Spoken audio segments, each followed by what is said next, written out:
Morning, everyone. It gives me immense pleasure in welcoming you all for today's Ray Memorial event. Over the past 15 years, APMAS has been organizing annual lectures and panel discussions on various topics, especially in the domain of rural development. The theme for today's event is Women in Agriculture.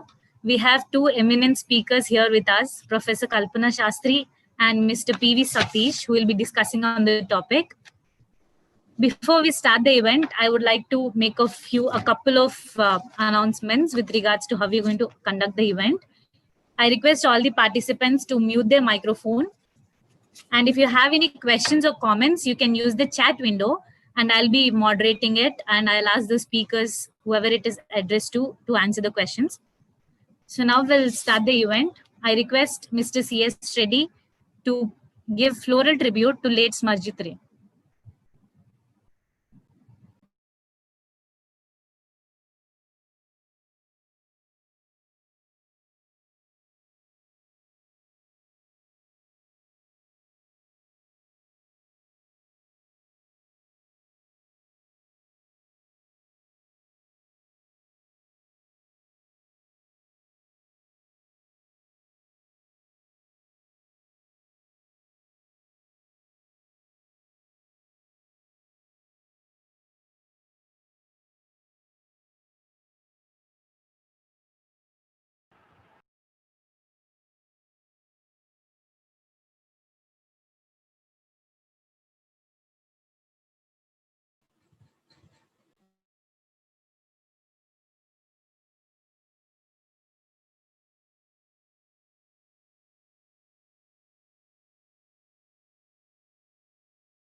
Now we have a short video on the events conducted in the past 15 years.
And APMAS has been also very strong in building up institutional units. That was a great advantage. Even by building up the linkage with the physiology of Germany, a substantial good work was done on these self-regulatory systems in self-help institutions. I mean, the combination of the stakeholders who came together, and finally the first CEO is ready to join, and has led to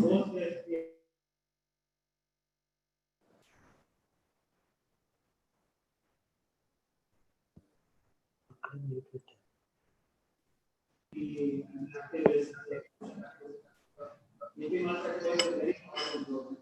of course,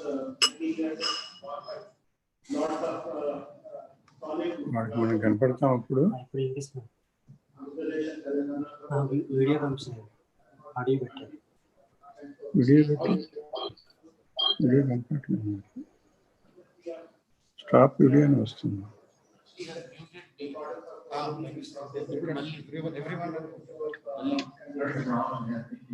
long-term part in India, and also beyond that, have you and colleagues in CS, for the great supporters of the cooperative self-help movement, and also over the years, I guess we became kind of friends.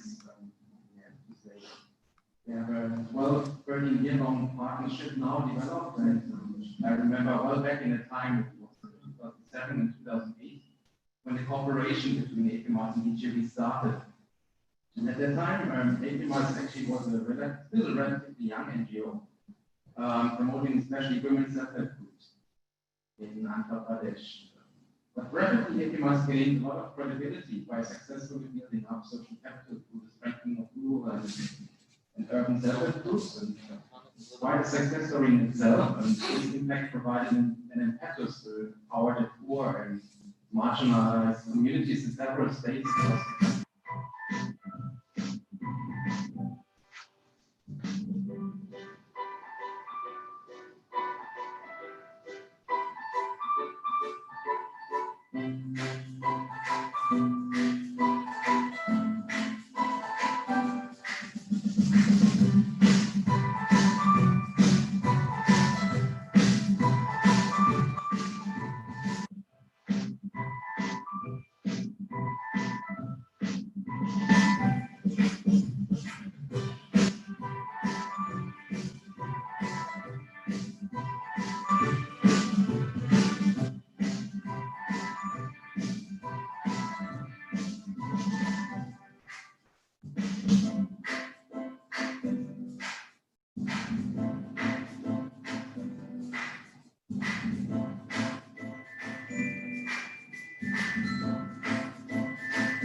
That is a short video about APMAS and the past Ray Memorial events we have had.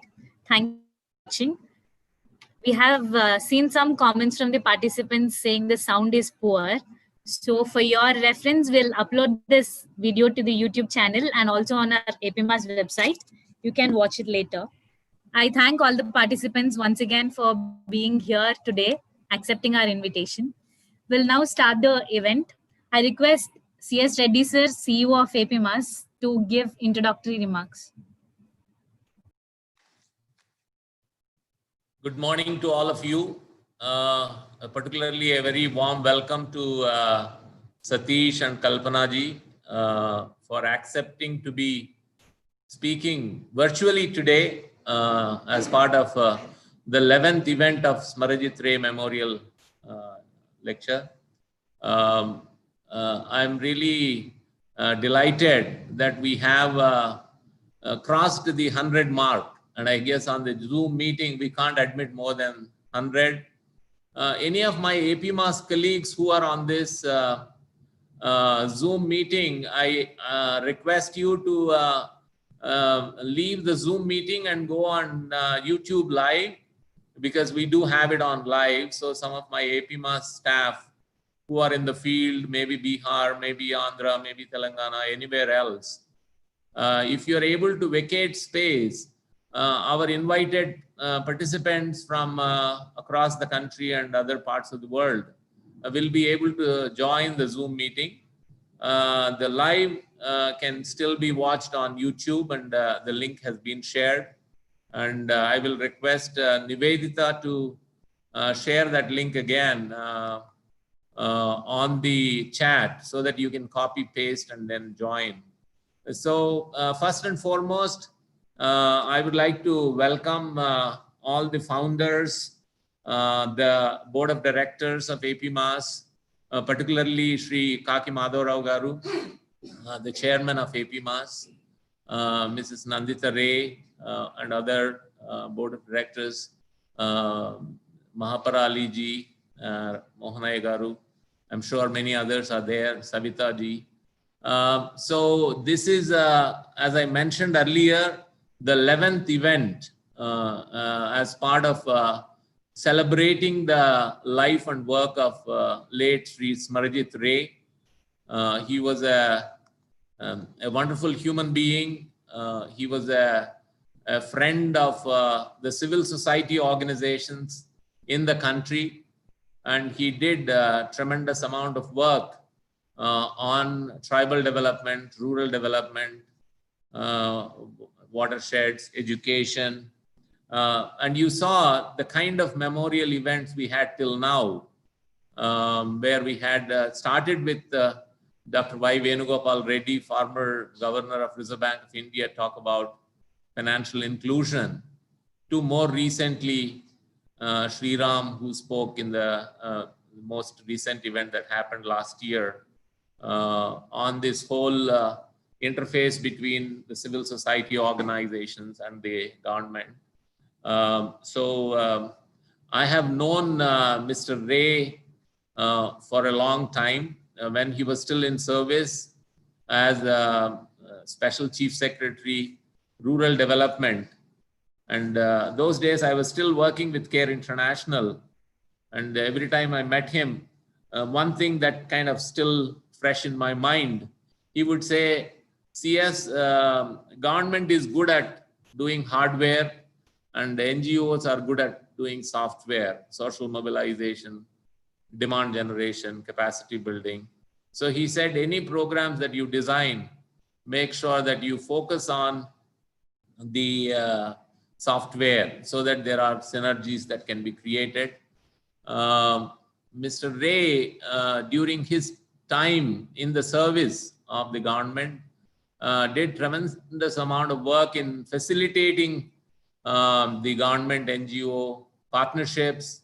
In fact, he, as Commissioner Rural Development, I remember a lot of people saying that he forced all the project directors of DRDA, the District Rural Development Agency, to go and visit programs of MyRADA, to go and visit programs of outreach and many NGOs in the country, so that they are able to understand the processes of participation, community-driven development, and how you build local leadership for sustainable development.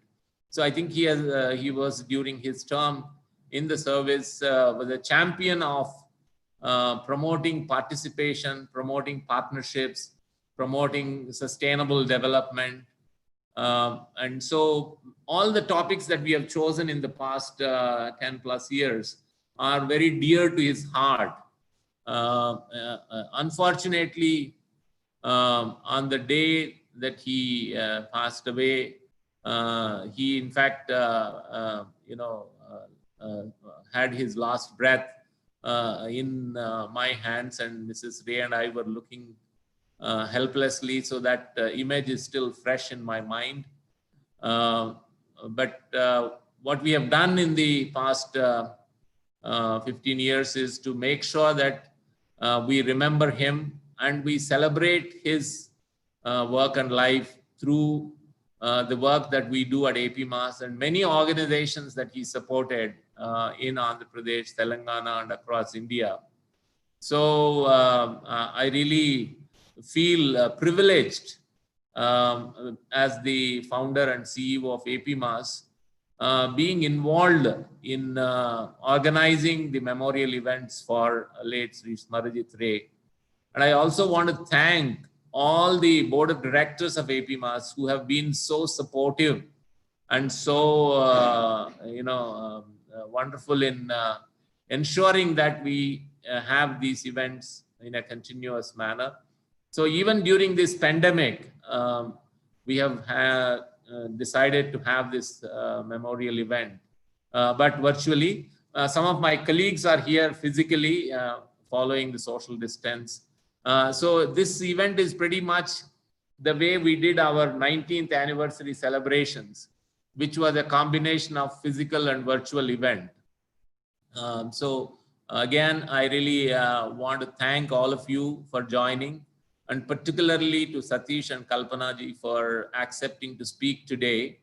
I also want to mention that in these 19 years of APMAS journey, we recently celebrated, and we are in the 20th year of our work in support of women's empowerment, in support of farmers and agriculture value chain development. Women has been our focus. In fact, women's empowerment has been the mainstay of the organization. That is something that we always, focused on. And so today's theme of women in agriculture is most appropriate. And this topic, Mrs. Nandita Ray and I had discussions, and Kalamani has been really supporting.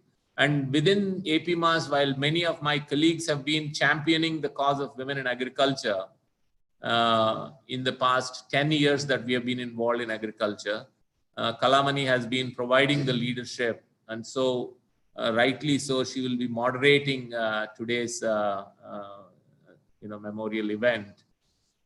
So we believe that women have a significant role to play in agriculture. 60 to 70% of the work in agriculture is done by women. However, when it comes to decision making or marketing or what happens to the income generated out of agriculture, maybe the say of women is somewhat limited. So I think as APMAS and our commitment to women in agriculture, we have promoted 8 farmer producer organizations of all women. So to ensure that the women provide the leadership, women are involved in the entire value chain of the agriculture, and in all other FPOs that APMAS supports, we would be pushing for at least 50% of the board of directors of the FPOs are women.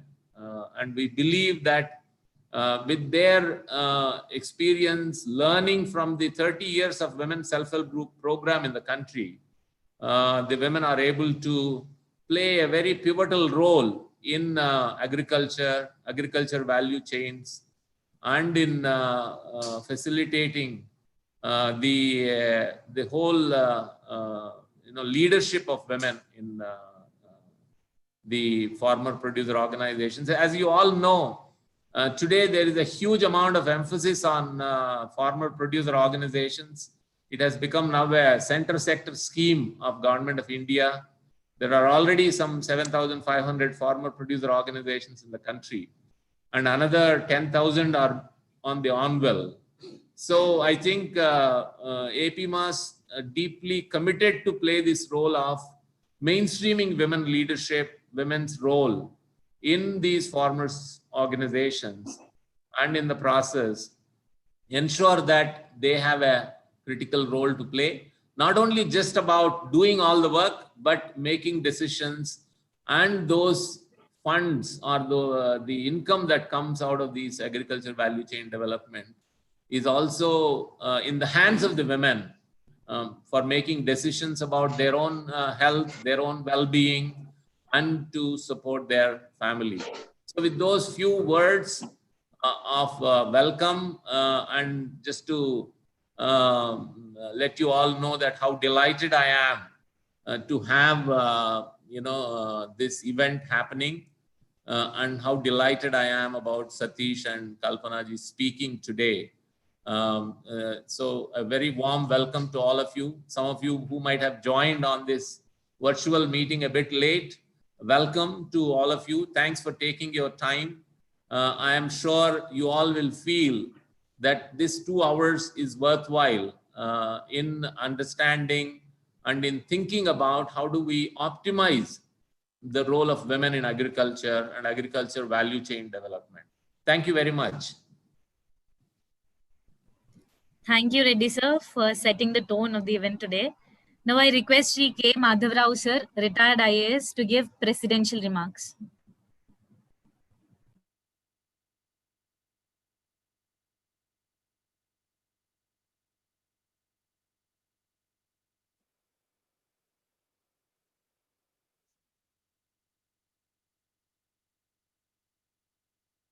Madhavrao garu, you are online. I remember seeing.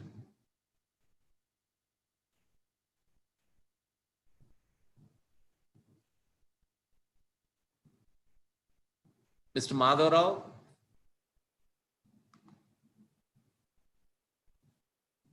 Nivedita, do you see Mr. Madhavrao online? Sir, I think he's lost the connection or something. I don't see him in the participants. Okay, okay. I request Dr. Nandita Ray, ma'am. Yeah, Mahaparaliji, yes, please. Mahaparaji, can you please, take on this role? And it's most appropriate. We are talking about women agriculture, and the vice chairperson of APMAS, Mrs. Mahaparali, to say a few words and preside over the event. So you can unmute your mic, Mahaparaji, and then speak. Thank you. This is a bit of a surprise to you.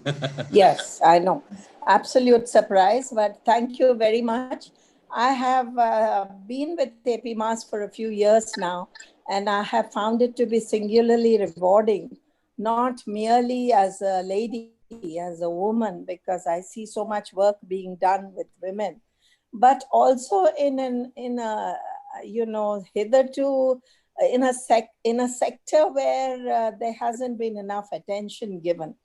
And enough, however much you do, it doesn't seem to be enough. And partially because probably it is an informal sector and so much more needs to be done. But what's important is that APMAS in the last 20 years has achieved substantial ground. Has he come back? Yeah, I come back. Go on, man. I'll leave it to you, sir. I'll vacate for you. No. I'll vacate not for at you. all. I was only stepping in. You are not permitted. Please continue. And after you speak, Mr. Zoom Rao can give his remarks.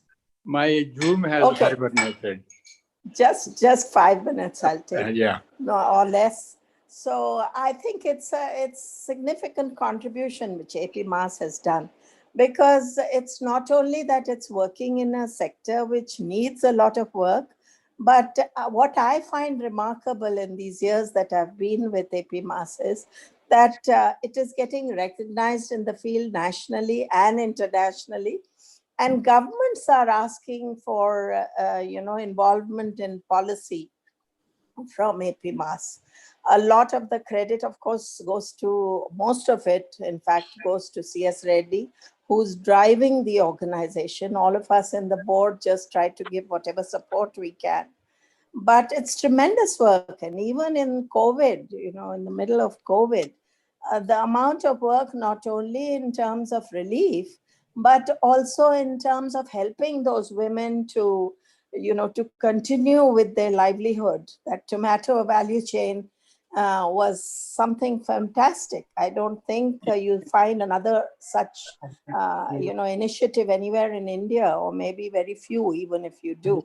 And I think that kind of support really helps. Really helps the women to come up in life, and really,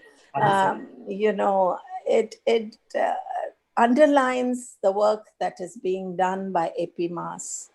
So I am very happy to be with you today over here, and particularly talking of women in agriculture, because they are an unrecognized, unsung lot, the women who are there. Now they are finding some kind of voice and some kind of recognition. As a banker also, I have been deeply involved with self-help groups over the years.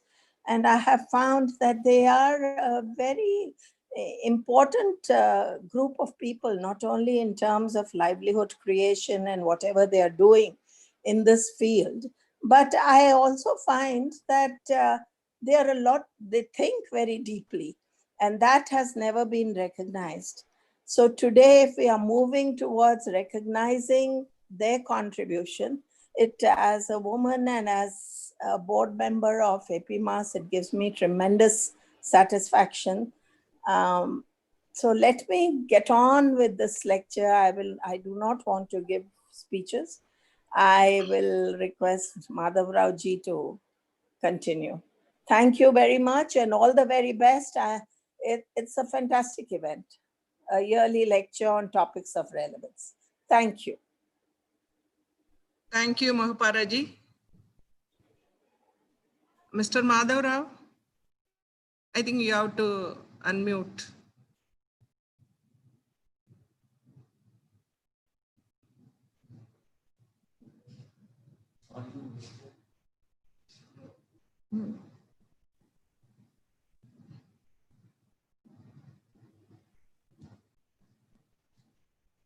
So we can do. Madhav Rao sir, your microphone is muted.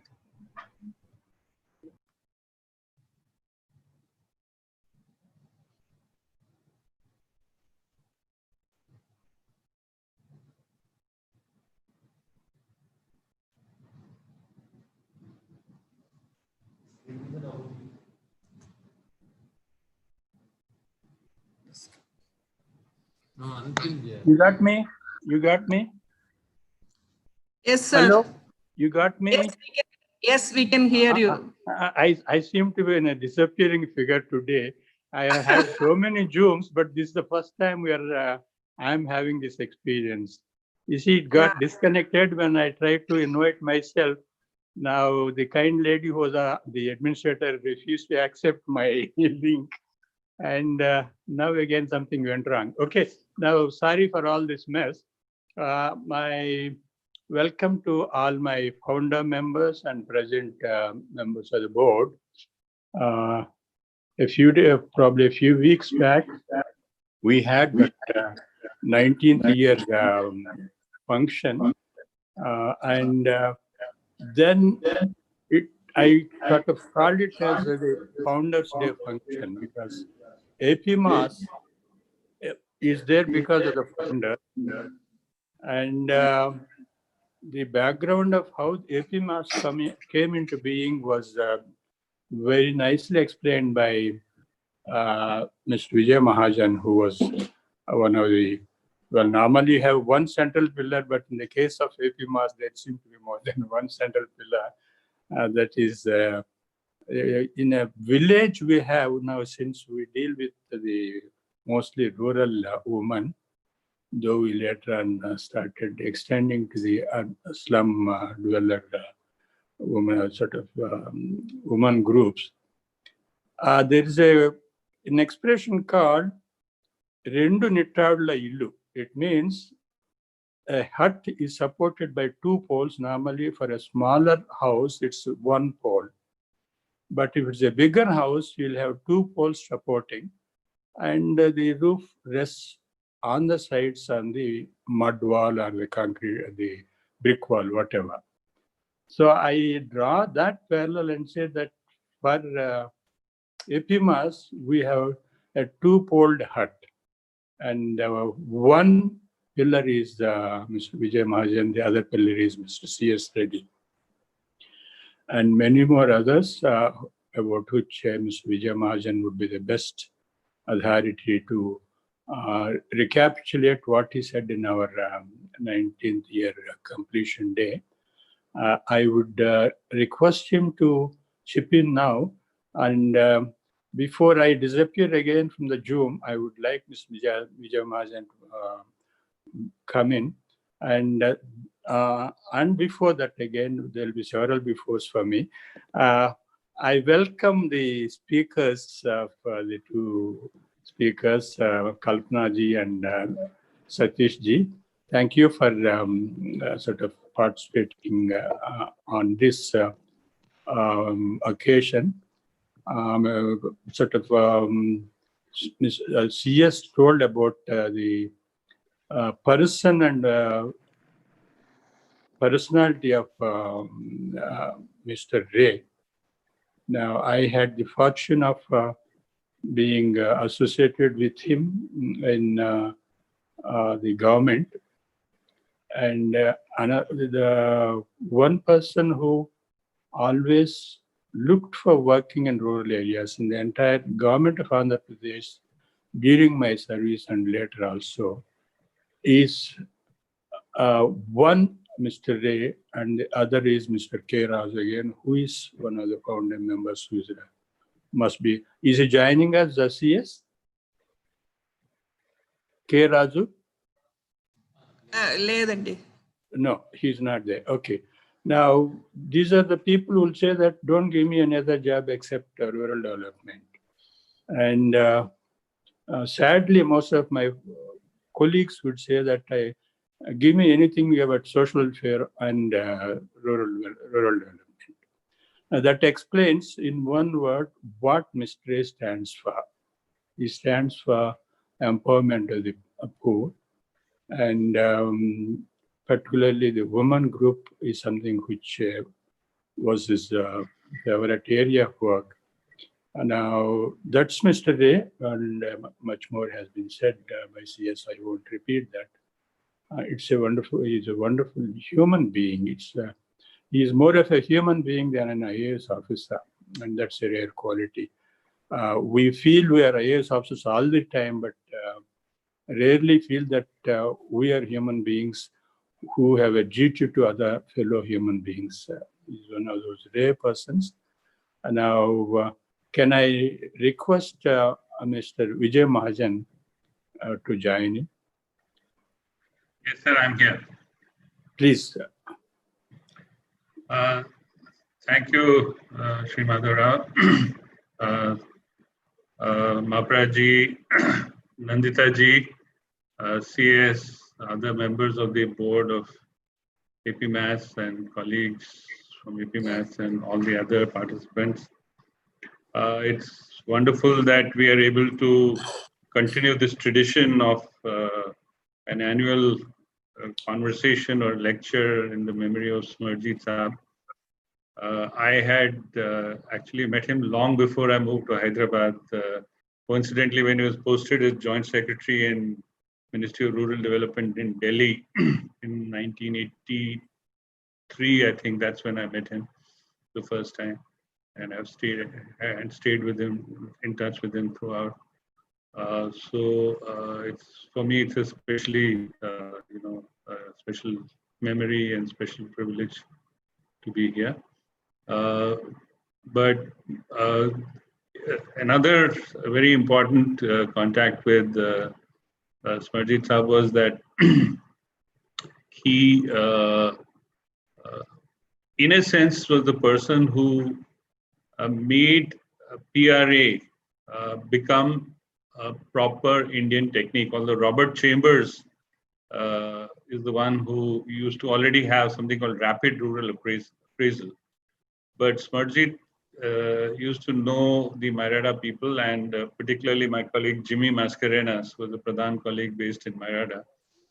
And Jimmy was much more into participatory work. And Jimmy and Robert together traveled with Smarajit.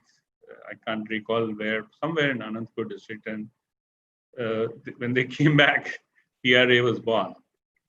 And, and its initial, a lot of its practice was done in Andhra Pradesh. So that was another great contribution of Smarajit to the field of rural development. Of course, CS, we are not able to see Vijay on the screen. So that's big. You may have to. I'm only seeing Mahaparji.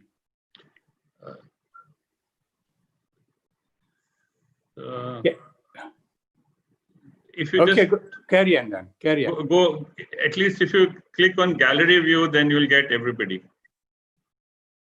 On the top hand right corner of your thing, there'll be a thing called gallery view. Just click on that. I'm not getting that gallery view. Top right hand corner, sir. Top right hand corner, no way. So both Nandita ji and Smarajit used to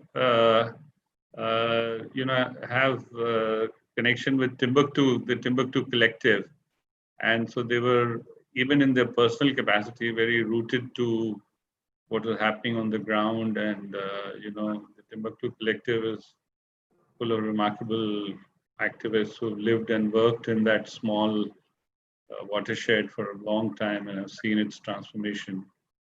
So, many people have already paid tributes to Smarajit Saab's memory. So I don't want to stand between us and the topic of the day, which is very important and it's well chosen. And particularly for AP Maths, because they started with women's self-help groups.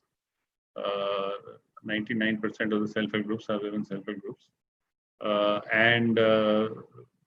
Men believe in self-help, but not in groups. So it's only. But now that AP Maths has gone into FPOs, and farmers, as we know, though it's widely believed that males are farmers, but a lot of the farming activities and the burden of farming is borne by women. That has also been mentioned. So it's a very appropriate choice of the topic. And indeed, I had circulated the invitation to Maqam, which is the Mahila Kisan Adhikar Manch, which is a coalition of several NGOs working with women farmers. Mm-hmm. I hope some of them are also attending this. With that, I'd like to hand it over to the organizers so that they can proceed with the talk. May I request Mrs. Ray to join?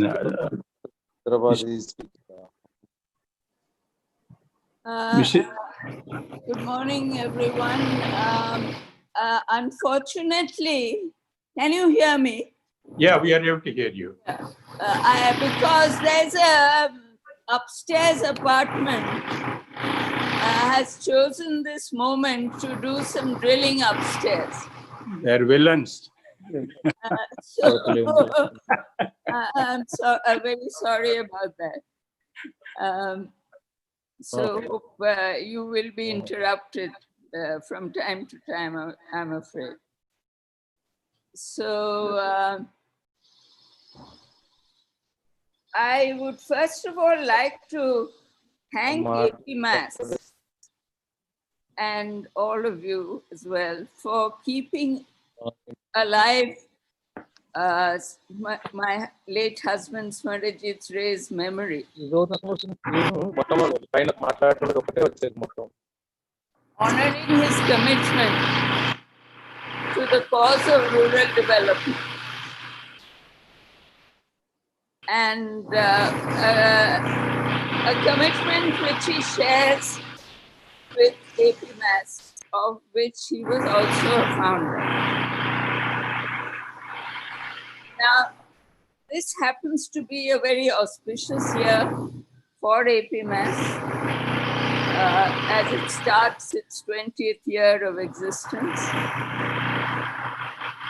But it is also, unfortunately, in a very difficult year for the country, which is in the middle of an economic crisis in the course of this, as a result of this pandemic.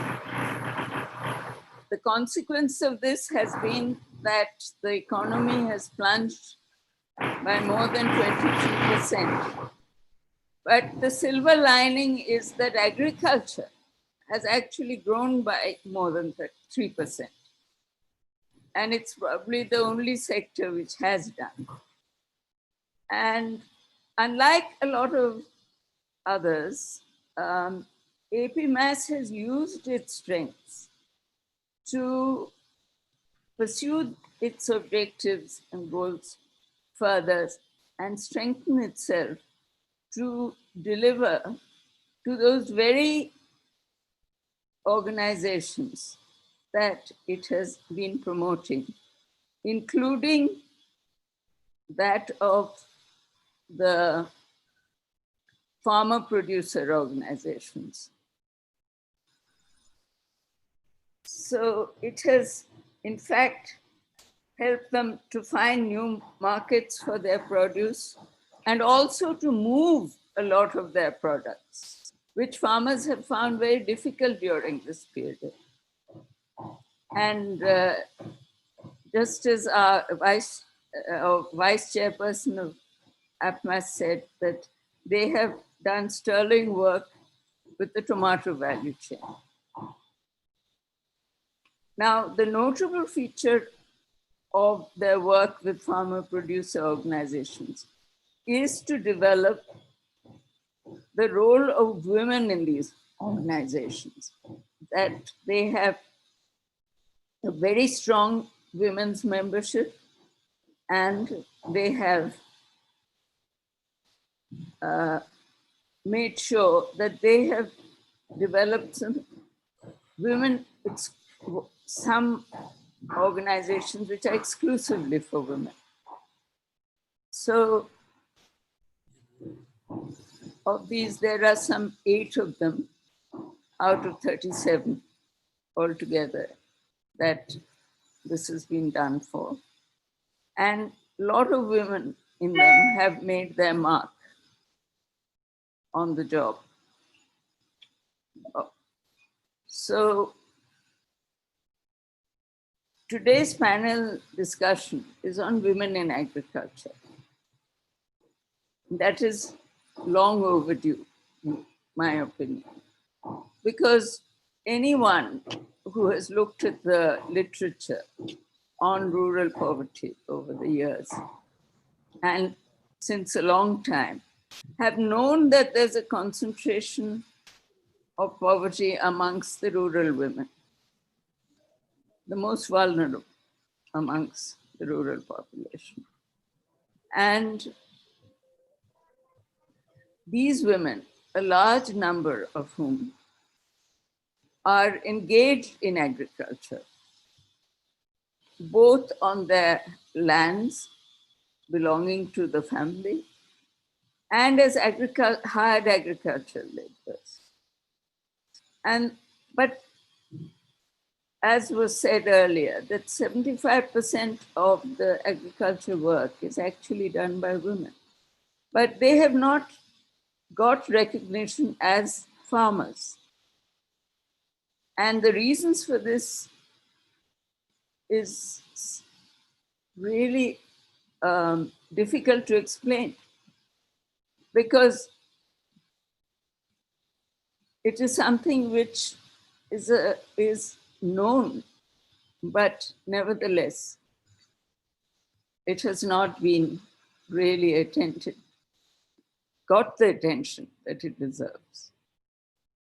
So this particular meeting that we are having, in this context, I would like to mention that Mr. P.V. Satish, who is going to be one of our speakers, is someone who first acquainted me with the role of women farmers, because he has been in this work for many, many years. And this was sometime in the very early 80s, by my recollection, when I paid a visit to DDS in Zahirabad Taluk with my late husband.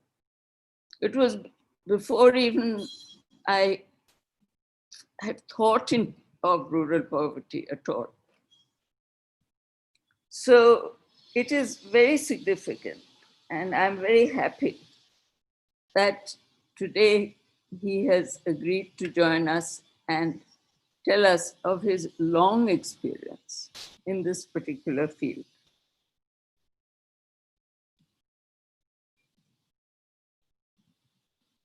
My next acquaintance with women farmers came as I was chairperson of outreach, where Jimmy Mascarenhas, who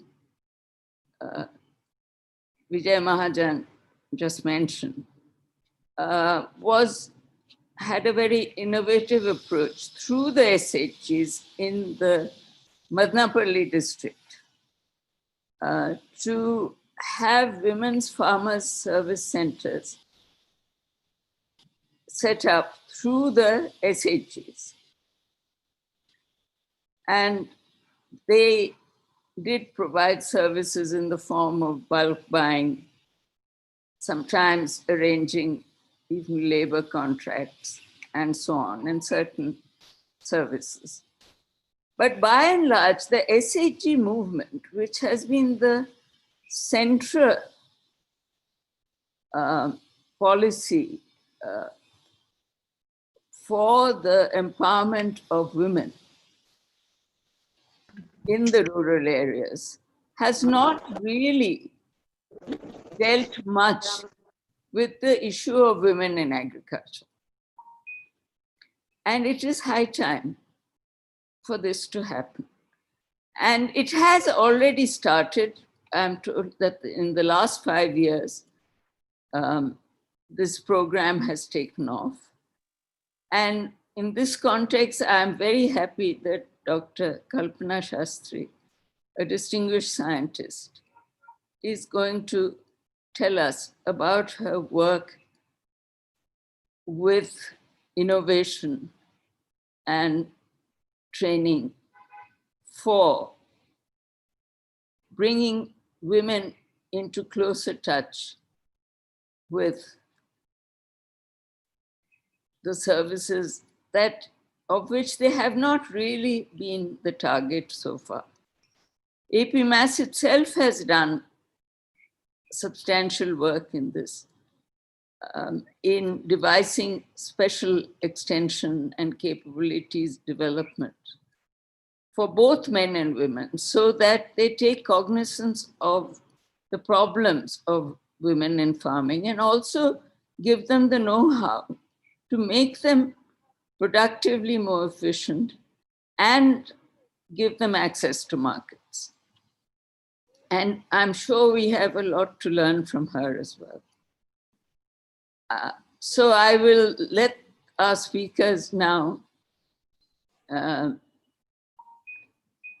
have their say. I shouldn't be talking for so long, but just before that, I would like my son Smarajit to say just a few personal reminiscences about his father. He has not participated in the meeting so far, though he has attended several.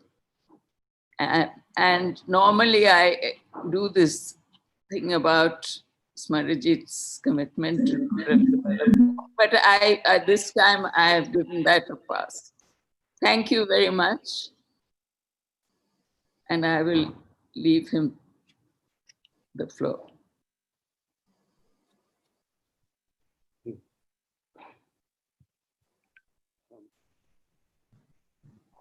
Good morning, everyone. Can everybody hear me? Yeah, I can. Okay, all right. Okay, I would like to begin by thanking everyone. Understandably, please forgive me if I'm feeling a bit nervous since this is the first time I've ever spoken on such a forum. I would just like to start by thanking the organizers at AP Mass for once again organizing the annual Smarajit Ray Memorial event in memory of my late father. I was actually initially reluctant to talk today since what I have to say is really nothing much to do with this topic of discussion. In fact, I must confess that I know very little about this subject matter or even in detail about AppMass as an organization. I personally heard about AppMass only after my father's demise around in late 2005. I got to know more about it after attending these annual memorial events, which I enjoyed very much. And also through my mother, who is, of course, one of the founder members. During this time, I have got to know and become friends with Sri C.S. Reddy Garu and seen what a great job he has done here. And so based on this request, I feel honored, in fact, to speak a few words in memory of my late father. Since already has been done and many people know about what he has done and achieved in his professional life, I will just restrict myself to a more heartfelt personal note, so to speak, and where I shall restrict myself to saying a few words about my father, the human being.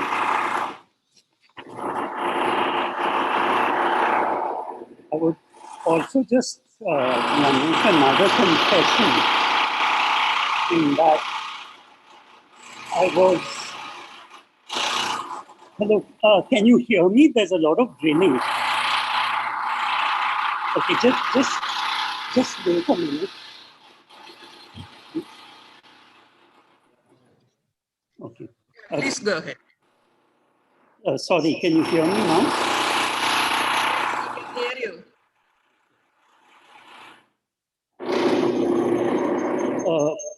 So There is a lot of disturbance. okay, can I be heard? Sorry about this. It's really loud here. I can't hear my own voice, in fact. Okay, I'll just continue. Please, if you can't, just stop me if you can't hear. So, what I wanted to say was I would like to also confess that I was only superficially aware of what my father did in the IAS while he was alive, and only got to learn more after he passed away.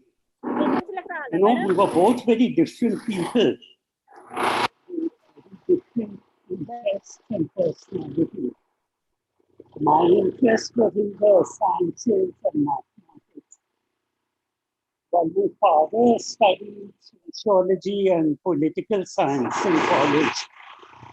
And neither of us really had much, I think, academic knowledge in each other's, areas of interest.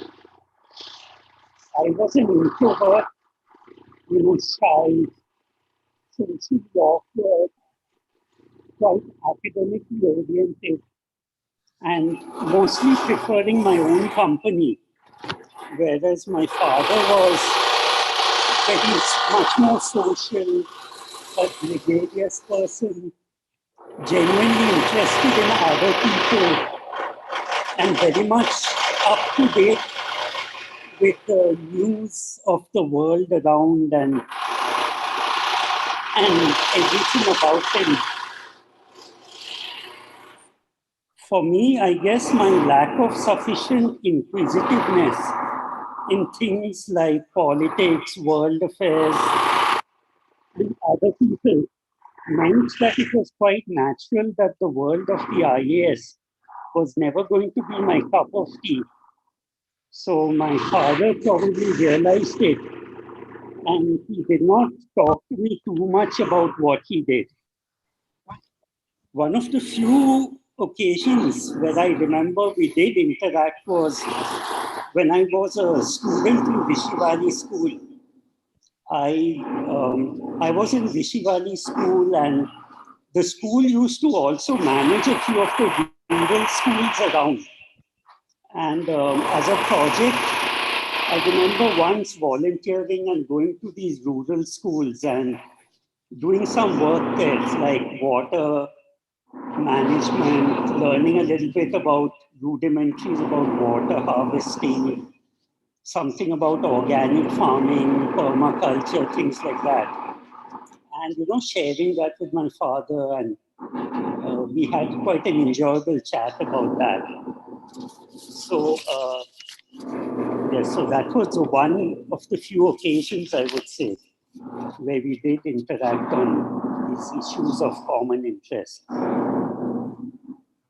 So despite my limited interest or my limited knowledge of the details of what my father exactly did, there are two things which stood out, which have already been mentioned by earlier speakers.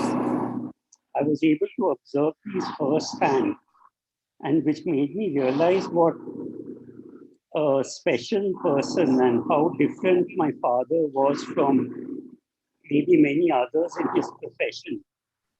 The first was his real, genuine passion to deal with issues of poverty, specifically rural poverty, which he felt was the real scourge of India. He once confided to me privately that once he got into the IAS, which he personally felt was a bit of a fluke, because he felt he was quite lucky and didn't really work that hard for it. But once he got in, he sort of felt a deep moral obligation that he must use this opportunity to give something back to society, especially since he felt fortunate to grow up in privilege and comfort in what was in those days a desperately poor country. I would often listen to him and my mother talk passionately at home, at the dinner table, on issues related to rural development, Panchayati Raj, tribal welfare, self-help groups, and etc., women's empowerment and things. And what I do clearly remember, he was happiest when he was assigned to posts that dealt directly with these issues. The so-called plum postings, which in the civil service held no attraction for him. I vividly remember at one time all the attention he was getting when he was principal secretary in the power sector. This was sometime around the mid-90s.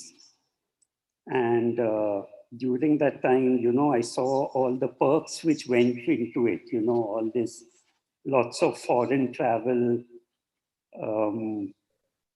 his name featuring regularly in the newspapers, him meeting CEOs of these foreign multinational companies and things like that. It just went on very regularly. We used to joke that Washington was his second home during those days. And then once it was over, how happy he was when he eventually was shifted and got back to the supposedly quote unquote less glamorous postings, but things which were really his areas of interest. So the second point which stood out for me, which has already been mentioned by Madhav Rao sir, was his human qualities. And I mean, Jude, when he was alive, and especially after he passed away, there were so often several people who worked with him and with him. told me how he wore his power lightly and went out of his way to ensure that everyone was treated fairly. In a strongly hierarchical setup like the Indian bureaucracy, he tried his hardest to break these barriers and build bridges, like between government and NGOs, so that they could work effectively and not in conflict. In order to get things done, he was also willing to put aside his ego and work with people who he found difficult. I personally remember a humorous incident shortly after his death of a colleague who had worked with him. He came up to me and said things like how much my father liked him, how well they worked together, and so on. But I knew for a fact that this wasn't really true. And yeah, this happened a few times also. And yes, and I would say that he possessed these humane qualities in his private life as well. And I found it truly astonishing that he could possess these qualities in his professional life, considering the stressful nature of his job. At home, there was the same sense of kindness and generosity to everyone. And he was universally liked by everyone. And due to his gentle nature, I always felt a sense of peace and comfort around him, often forgetting or even taking for granted that I was around a great man who had achieved remarkable things in his personal life. So, yeah, that's all I would like to say, and thank you very much. Thank you, Arijit. And thank you, Nandita Madam. And thank you, Mr. Madhav Rao, and thank you, Mr. Vijay Magajan. Yeah.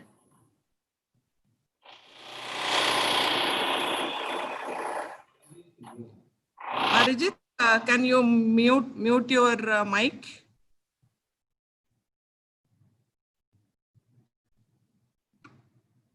Thank you. Yeah. And a warm welcome to all of you once again. And I'm really very happy to moderate the session on women in agriculture. And as CS and others were saying, Mr. Ray was a very great human being, and he has contributed a lot to the development of rural, tribal, and poor communities. And EPIMAS feels proud and privileged to host this event in his memory. And all of you have recalled the fond memories with him and the contribution that he made to the society. And today's event is on women in agriculture. And we have two great eminent speakers with us. One is Mr. Satish. He is a dear friend and colleague to many of us. And he has contributed a lot to women in agriculture, particularly very poor, and they are Dalit women in Pastapur region. And Mr. Satish is the co-founder of the Deccan Development Society, DDS, and currently he is the executive director of the organization. He is an internationally renowned developmental communication specialist and important spokesperson for the civil society on the issues of gender, food security, biodiversity, ecological agriculture, and participatory methodologies. He is also he's initiated and been part of many networks which are opposing genetic engineering, globalization, WTO, TRIPS. Currently, he has been leading the Millets Network, and where the promotion of millets, particularly the role of women in that, is the main theme of that network. And Satish is in the development sector for more than 35 years. and his work with Dalit women, particularly the poor, vulnerable Dalit women in Pastapur region of DDS society. They are globally recognized now. They are global changers, game changers now. But still only such models are very few in this country or in our region. And the mainstreaming has not taken place. There are many models being promoted by NGOs, including APMAS, including Timbuktu, and there are many other NGOs. And DDS is leading in this aspect. And those women have been recognized internationally, and they have received many awards for their work. And so let us hear from Satish. And I'm very happy to invite dear friend Satish to share his views on women in agriculture. Satish?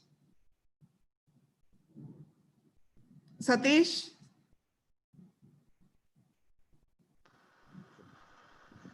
Thank you, Kalamani. Can you hear me? Yes, I can hear you. Okay, all right. Thanks a lot for inviting me into this panel. And I very fondly cherish my memories of Mr. Ray, who was a great human being, as everyone of you has said, and a very unbureaucratic like bureaucrat.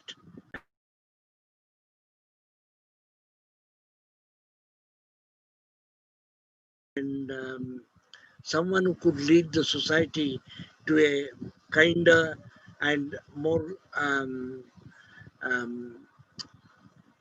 glowing future. And Mrs. Ray, namaskar. I remember our conversations in your home, and I really thank you for inviting me into this panel, particularly because it gives me an opportunity to pay tribute to the great human being that your husband was. Now I come to the subject of women in agriculture, which has been a passion with me because in last 35 years, the amount of knowledge, the amount of sensibility that I have gained from women, both in terms of gender and in terms of agriculture, has been invaluable for my own growth and my own personality. And one most important point that I have observed is when the whole world is despondent, the women who surround me, like Kalamani introduced me. I'm working in a very poor region of Telangana called Zairabad, and this is a dryland area, and I work with about 5,000 women who are mostly Dalit, very poor in monetary terms, because there is a phrase called non-monetary affluence. And all these women in terms of GDP and in terms of money may sound poor, but if you take the other issues into consideration, they're richer than the richest. So I would not like to continuously describe them as poor people. So let me get back to the issue of hope and agriculture. I've traveled around many parts of this country and across the globe. And every time I meet farmers in groups, they all are complaining, they're full of despondency.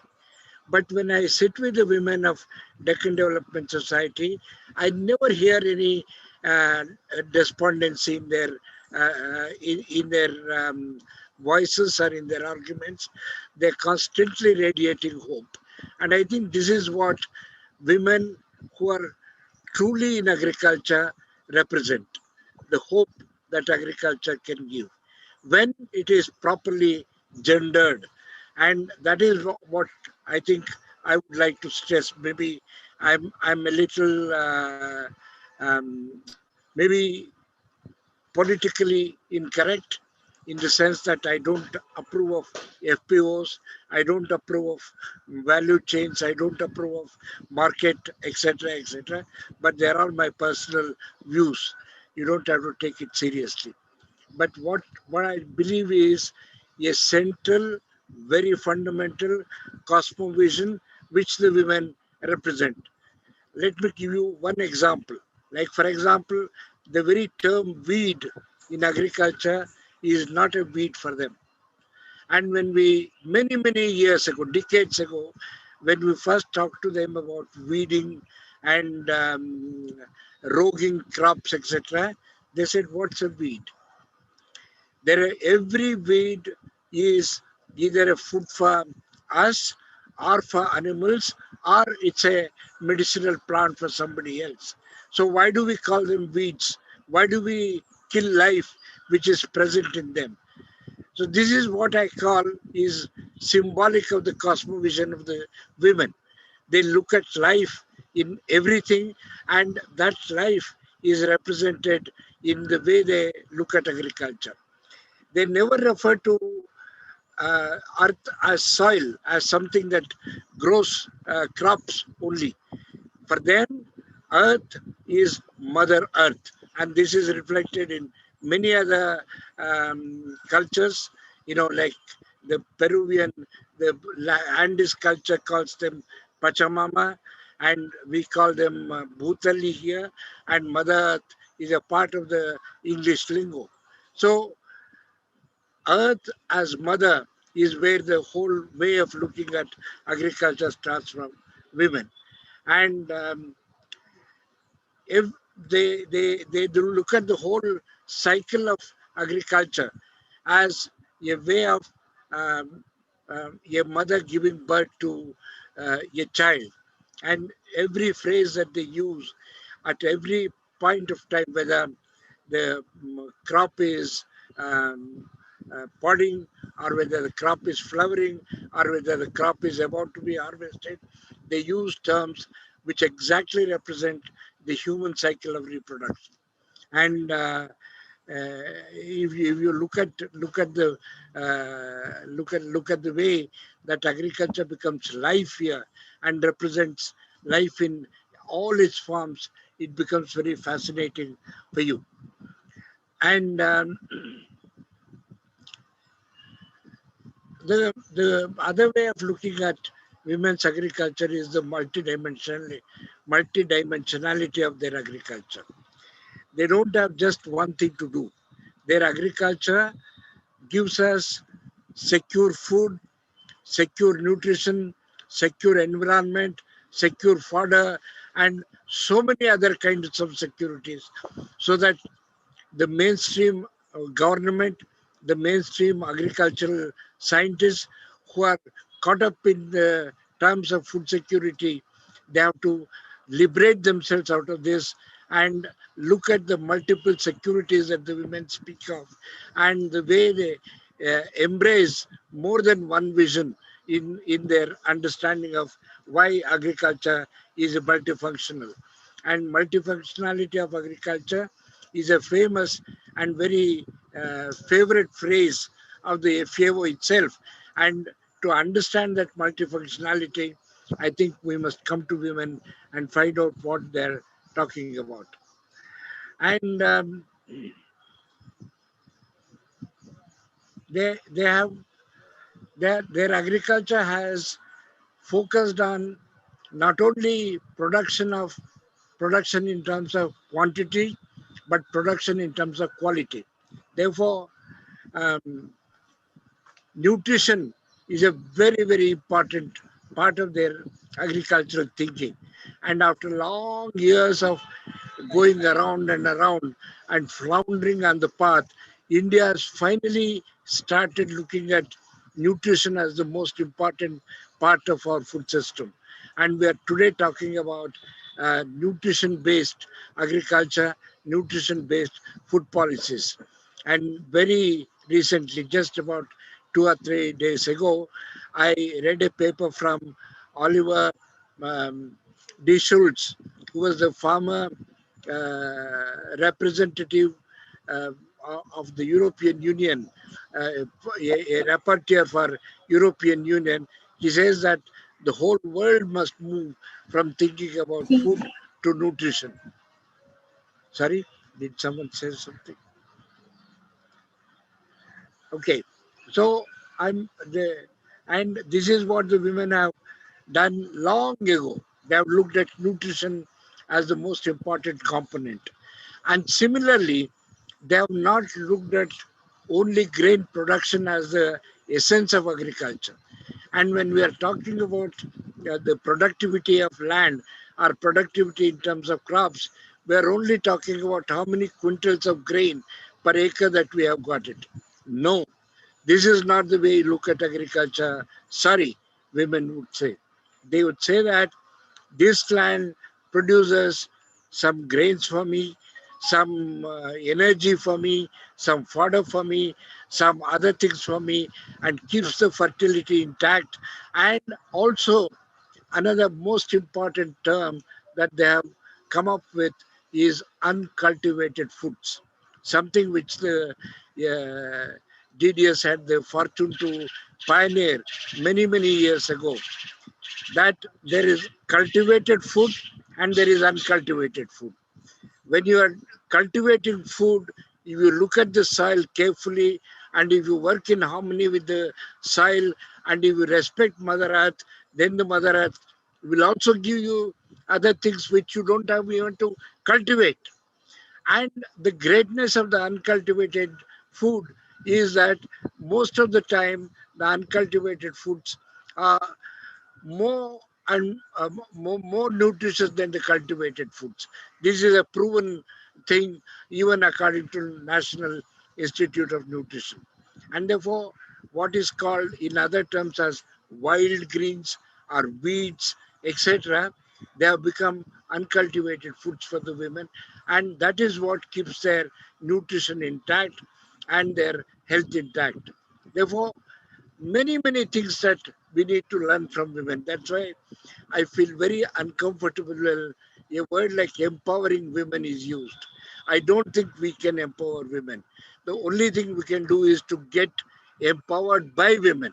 And if we accept that reality, then we can go very far. As I said, I'm working in a small, in a kind of a economically poorer area of Telangana, in the Zairabad region of Sangareddy district, and we work with about 5,000 women who are multiply jeopardized. When we talk about Black American women, they call themselves doubly jeopardized because they are black and they are women. But here we are multiply jeopardized because women, Dalit, rural, and poor. And therefore, many kinds of marginalizations they are facing. But in spite of those marginalizations, their connection with nature, their connection with agriculture, their understanding of food, their understanding of production never makes them desperate, never makes them despondent. Hope is the key to their life. And we have seen COVID taking away hope from all our lives. And let me say this firmly, and I will stand by it. In these 75 odd villages where we are working, there is not a single COVID destruction. There is not a single person who has suffered from COVID. And when we go and talk to women about COVID, they make fun of us. You people who are educated, you wash your hands like this, you do that. We don't do anything of that sort. We don't have a mask on our face, but your corona has never affected us. Maybe that's right or that's wrong. But the point I'm trying to say is what affects us, the so-called educated, the so-called richer people, the so-called more powerful people, does not seem to affect them. And another point I want to make, all these women, 5,000 odd families that we are working with, no one purchases food from the market. Mark this. No one purchases food from the market. Every food item that they need is produced on their own land. Therefore, they have total control over their food. And the uniqueness of this is because of the biodiversity on the land. And last year, the Deccan Development Society won a very important award from the United Nations called Equator Prize. We are one of the very, very few Indian organizations over the last 2 decades or more to have won this award. And the women of DDS richly deserve this award because, as the UN said, they were engaged in local food systems, nature-based, and they were sustainable, and they were finding solutions for the climate change. So in their own way, through their agriculture, through their biodiversity, through their non-chemicalness, ecological agriculture, they were also tackling a huge civilizational problem such as climate change. This is, uh, uh, I don't know whether I'm running out of time or what, but I think this may be the point I would like to stop. But last point I would like to say is every woman here is a seed keeper. She doesn't have to go desperate like the other farmers do when seeds are distributed in the mandal offices. There are no riots here when the seed is distributed because seed is a part of the woman's whole life, and every woman keeps all the seed she needs. And she has total control over the skills in agriculture, and she doesn't have to be de-skilled by the agriculture university scientists. And she has an intellectual leadership over her community, and therefore everything that somebody says I'm at the 11th minute and I may still have some time, but I think I've made my points in terms of the intellectual leadership that the women have because of their understanding of agriculture, the innate quality of saving life, saving land, saving soil, saving nutrition, and keeping the environment healthy. I think these are remarkable contributions, and it's only when you understand women and agriculture very thoroughly, like I started with, the cosmovision of the women is the most important thing, and we should not misread it, misguide it. Once in a World Bank meeting where I was invited, their gender specialist said, genetic engineering is the most important skill and women must leapfrog and embrace it. I was shocked because this was exactly the way women will never think. For them, genetic engineering and any set anti-nature ways of looking at agriculture and food production is anathema, and this is what probably we should work against. The lessons that we have learned from all these is that, give me 1 second. Huh?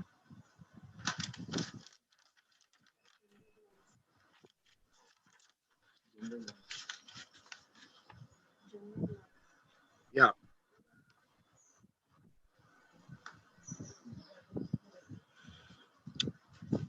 One is poor and the weak can lead us out of any kind of crisis that envelops us.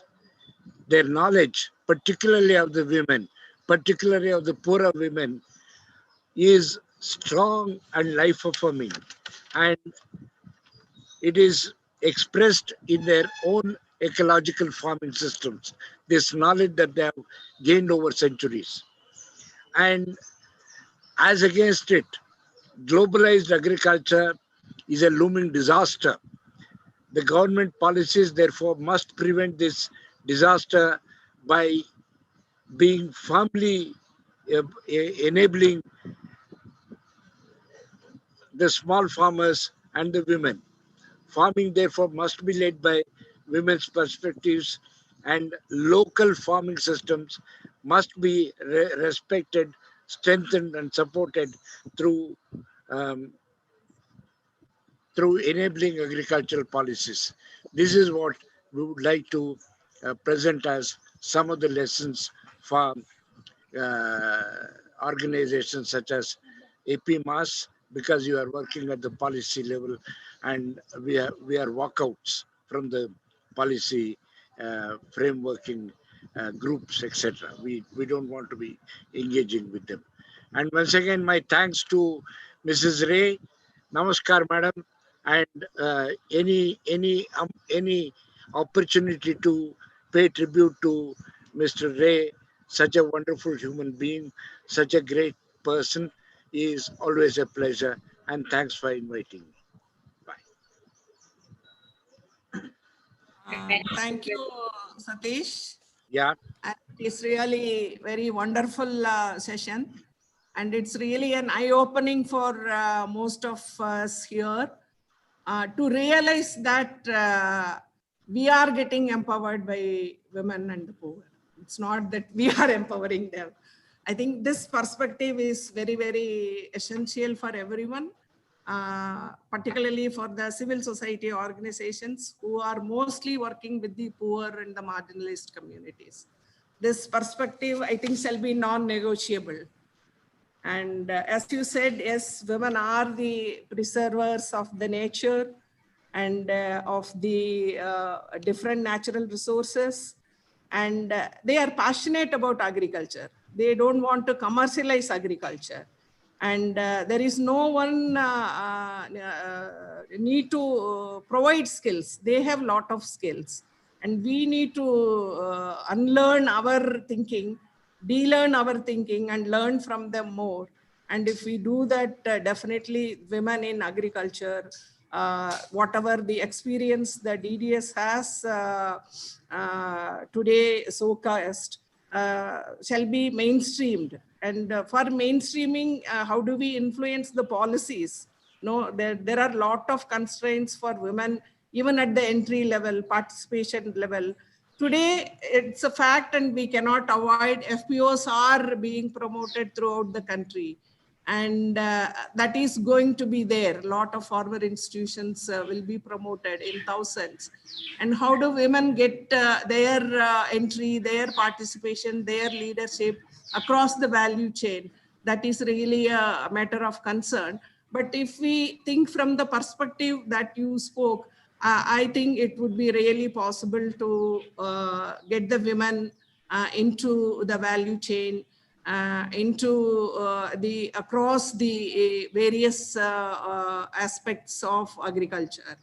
And this is really a great model, what DDS has demonstrated, and there is a lot to learn. I still remember, Satish, where we used to talk about food sovereignty.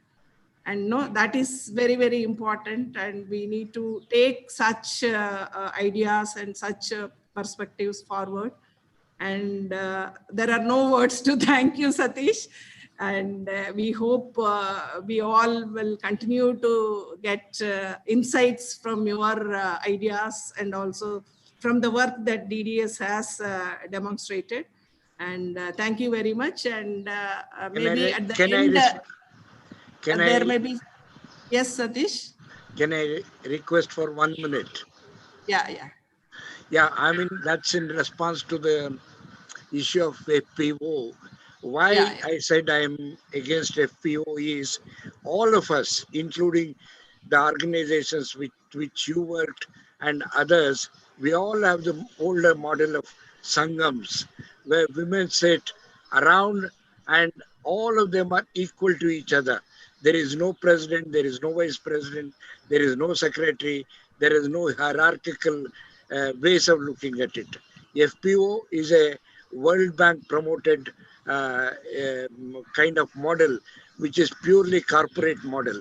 And therefore Sangam has far more meaning to us because it's spiritual. I mean, Sangam Sharanam Gachami and Sanghe Shakti Kali Yuge, Jamaat, all look at all these possibilities that we have, spiritual and temporal. And why are we moving away from this, from it, and why are we getting into this kind of a corporate model is my concern. Sorry, thank you. Yeah, maybe we need to be strategic enough. How do we make that corporate model into people-centric models? No, I think we need to be strategic enough. And there may be some questions at the end of the session. Satish, stay back. And then thank you once again. And I would like to invite Dr. Kalpana Sastry. And she is the agricultural scientist with nearly 3 decades of expertise in the areas of agricultural research, technology, intellectual property, innovation management, entrepreneurship, and startup ecosystem development in agriculture. She was awarded for her post-graduation and PhD degrees by the prestigious Indian Agricultural Research Institute. She also has PG diploma holder in patent laws from Nalsar. And she joined ICAR in 1984 and then as a faculty in National Academy of Agricultural Research Management in 1996. She was also teaching and doing research at TIS from 2017 to 2020.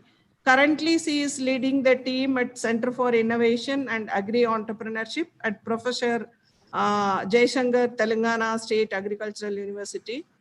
She is closely associated in technology backstopping activities for a wide range of stakeholders, including entrepreneurs, farmers, academia, and scientists. And she has been recipient of several prestigious awards.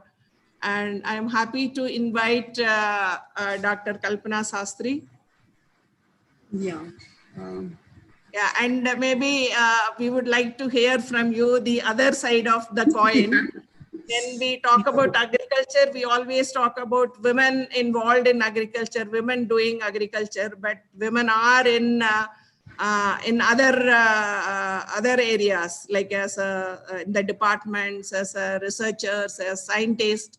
And then we would like to hear more about women in those domains. Yeah, thanks a lot, ma'am, for this opportunity. I would, can I have the organizers, allow me to share the presentation, or is the presentation going to be put by them? We will share the presentation, ma'am. We'll screen it for you. Okay, fine. So it's a different type of an opportunity for me because I'm talking to a completely different sector of people. Having said that, first of all, as we start the session, my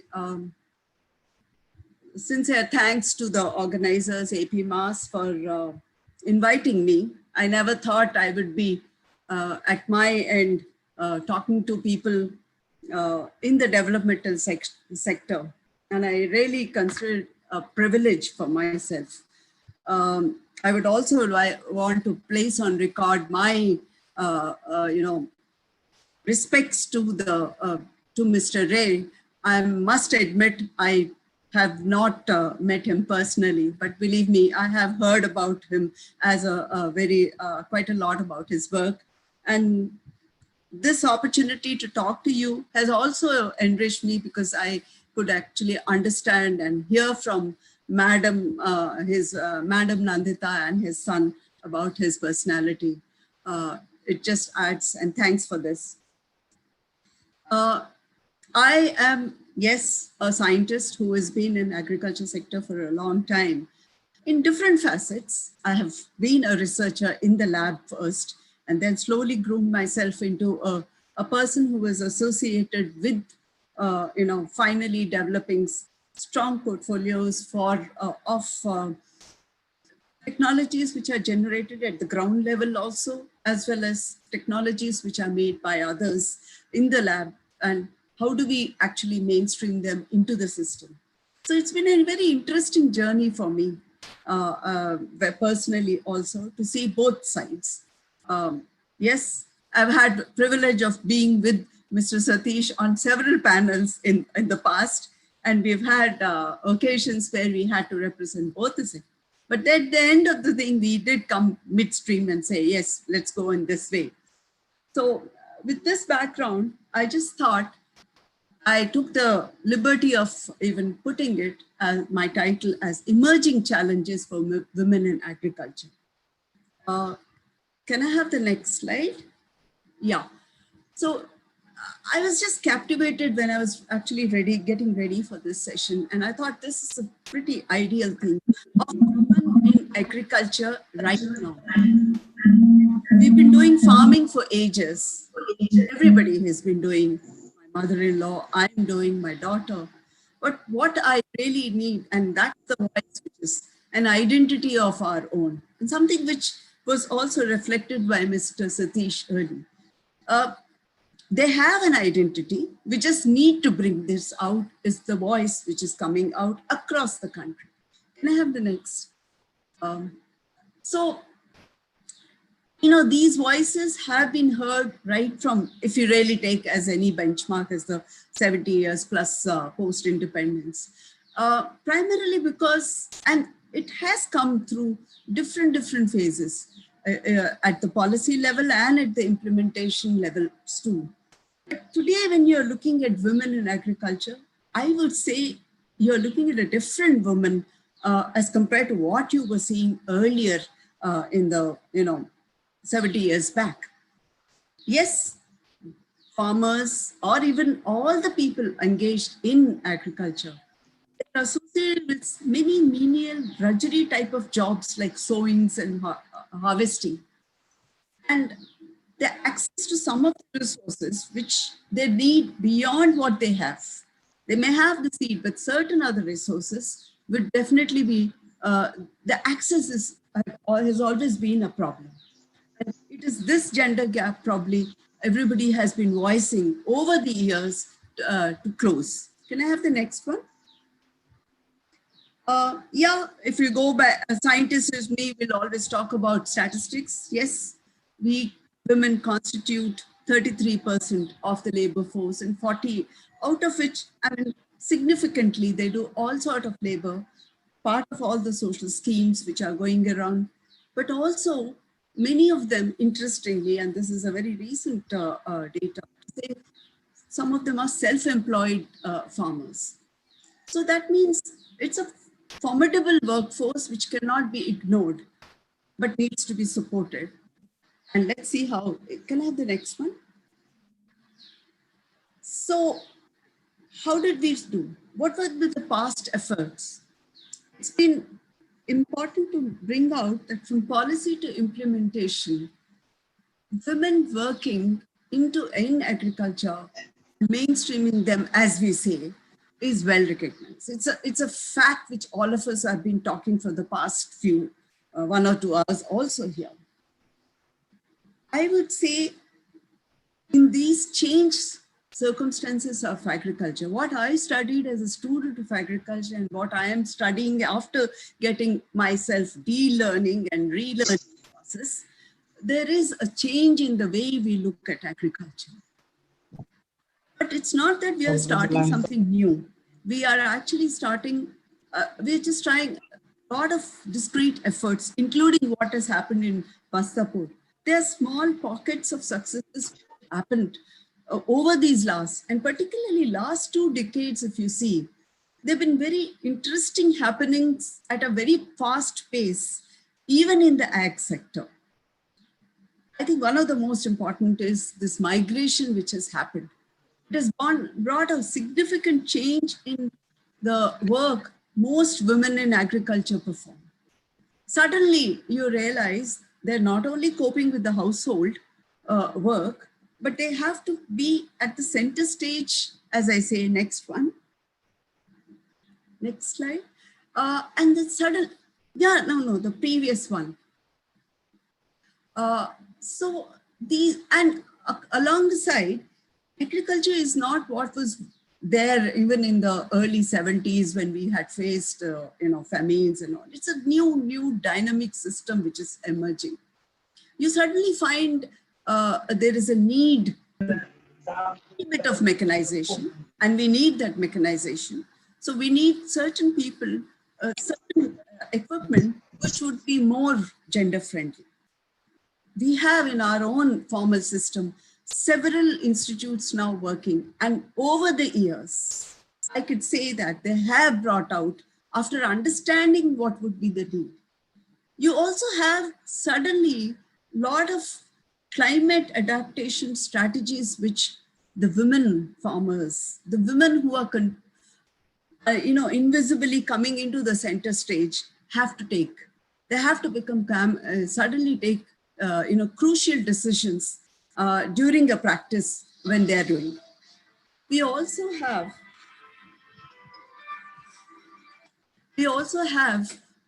issues of post-liberalization, whatever you say.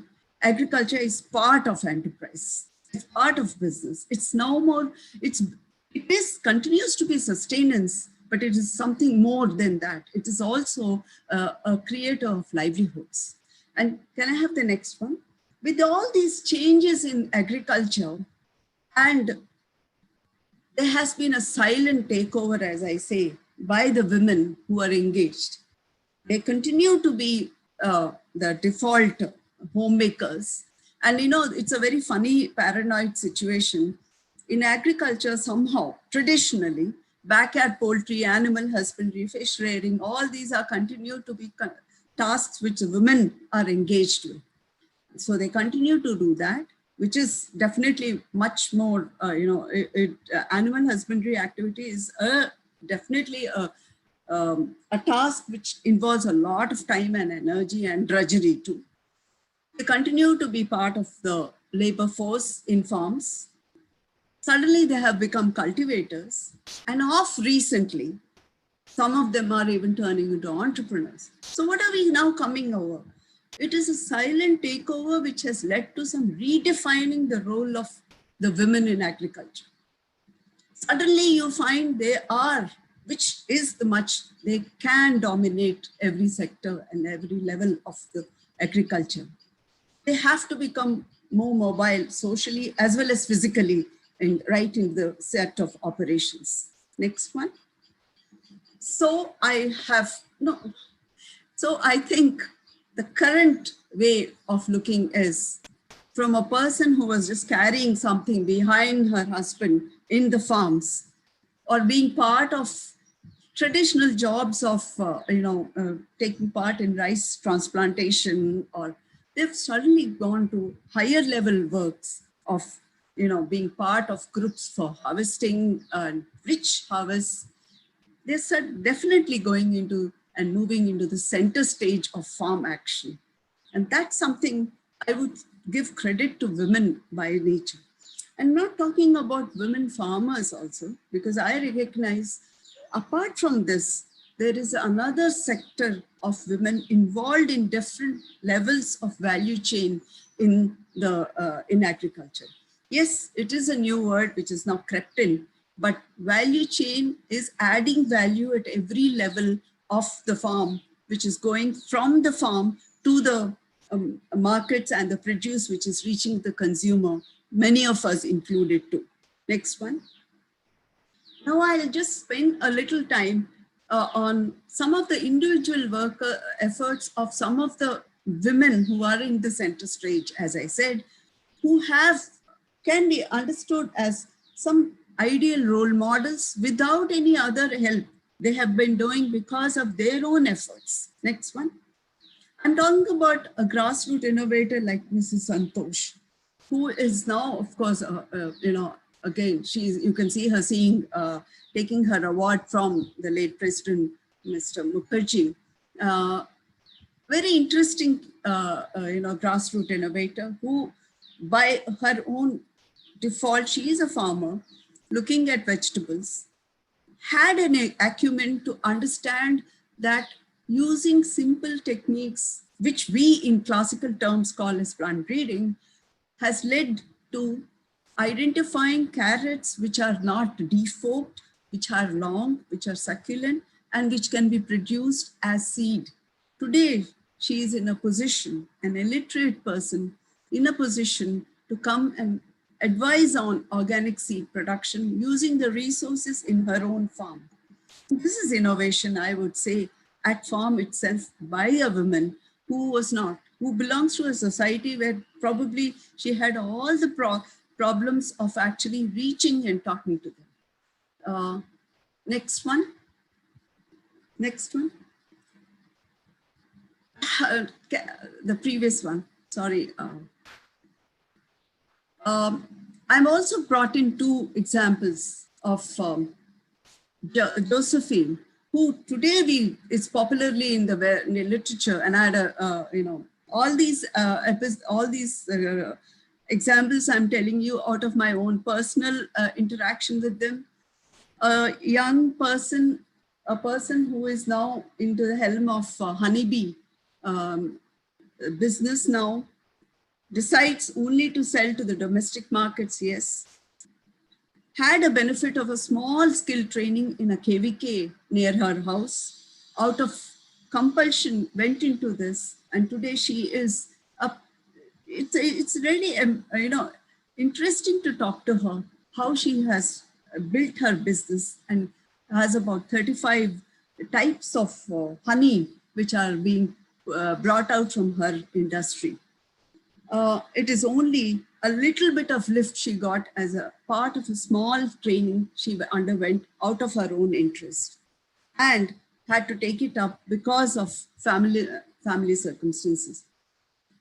I'm talking about Gauri, who is a trainer of mushroom cultivation at her own farm. In her own group, she's, after getting a little bit insights into the mushroom cultivation by an organization in Orissa, she is now a master trainer to several of her own, peers near her fields. And together, they're able to reach the markets which they feel are profitable. I'm also talking about practices by tribal families with a small intervention by the Kutumbashree group to put them into organic agriculture. And the produce from here is actually now reaching some of the smaller markets near their place, and it's a good chance of bettering their livelihood. All organic products are actually now marketed through from their farm. Next one. While those are individual episodes which have occurred discreetly without our knowledge or with our knowledge, without little bit of support from the system, we're also having, I'm actually talking about value chains in millets. Pastapur itself is a classical example, I would say, and full credit to them. I know many people have visited from the audience here, there too. An intervention from Central Institute of Women in Agriculture. For my colleagues who are here, there is an institute which has been established by the government in Orissa, which looks at trying to build, and one of the mandated areas is gender issues only in agriculture. Their intervention has been to provide some sort of assistance to groups of SSGs on millet processing, give them the necessary equipment which is gender friendly, and also train them, and then helping them along their road to make their enterprise function. It has definitely brought better economical gains. And interestingly, they're all growing millet in their own farms too. So they are able to process some and add value to some of the produce they are bringing. They're also talking about, I'm talking about another sector, that's the fish. And this was only on 20th August, a group which was now opened a small retail fish supply chain in Bhubaneswar, which is opened with their assistance. Next one. This brings me to one case I thought we should talk about, which will actually give you the number of layers and players which are involved in any value chain. Next one. Amrutam is a food product which has actually come during it. I don't have to really talk about this collective enterprise which is functioning in the state of Kerala, the Kutumbashree project. The success is well known to many of us across this audience. But what is more important is, next one, is this small mission has, and I'm going to only highlight on one particular scheme, which they call it as scheme, which I don't agree, Amrutam food supplement, which produces a baby food supplement, which is answering some of our concerns in nutrition security. Next one. Now, this is interesting because the product of R&D coming from a small intervention of a research group in this institute has been able to find a gap into the Anganwadi programs across the state. As you all know, that Anganwadi program is working under the ICDC. There had been a state action to say that baby food supplement has to be extended to all the blocks in the state. The whole idea was if they could talk about a take-home ration strategy was part of the government decision. Next one, I'll tell you what has happened in this. The traditional diet which was given to the Anganwadis was definitely a challenging task for the persons to prepare and perhaps not too palatable to the children who were targeted in the scheme. Amritam is a food supplement which was equally nutritious, easy to cook, and could be taken as a take-home ration through the Anganwadis. Please note it comprises of a mixture of wheat, soya bean, Bengal gram, groundnut, and jaggery. It was found when they did a small research and by this center, they found that within 4 weeks of administering this supplement, there was success in terms of physical health of it. And the turning point came when the entire statewide WSSG team would be part of the system. Next one. Yeah. So what has happened? The testing now, this particular product, just one product across 400 women groups, supplying this food supplement to all the Anganwadis where you have daily wage laborers who are trained for starting the enterprise, who have now a regular monthly income of at least 4,000 or to 5,000 per day, spend 6 hours and are now a little bit financially independent, are able to meet some of their expenses of their families. Next one. This is itself a standalone success in the sense it definitely gives a more social status to those daily wage workers, looks into the issues of malnutrition. It also gives them a steady economical independence. Next one. Now, it's a small one product, but across the entire state, and there are a number of players who have been associated. You had a research institute like CPCRA through the KVK bringing up this technology, training the self-help groups of an R&D product, and then trying to associate Kutumbashri into this. In all these, value chain, one of the main drawback is a sustained raw, back-end supply for the front end. So you needed to have, remember I said wheat was an essential, and it's not a crop which is rarely found much in Kerala. So you need to have a state intervention to see that the civil supplies and the Food Corporation of India is able to supply. You also needed to train a group of 5 to 6 people if you are training across all the blocks. The enterprise needed financially to be sustainable. So an intervention from the banking, all with the central, core actor, the Anganwadis getting the product in fine.